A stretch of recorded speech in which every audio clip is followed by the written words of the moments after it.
तर मित्रांनो, श्री कर्णेश्वर महोत्सव 2024 वर्ष तिसरे यामध्ये भावार्थ ग्रंथ प्रदर्शन मला पाहायला मिळालं।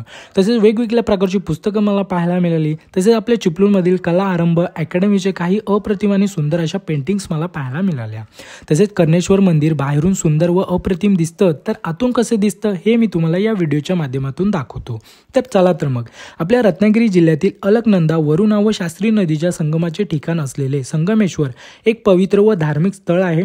सह्याद्री खंडामध्ये या प्रवेशाला रामक्षेत्र असे म्हटले जाते। 17व्या शतकात शेख मुखरबखानाने छत्रपती संभाजी महाराजांना बेसावध स्थितीत संगमेश्वरामध्येच कैद केले होते।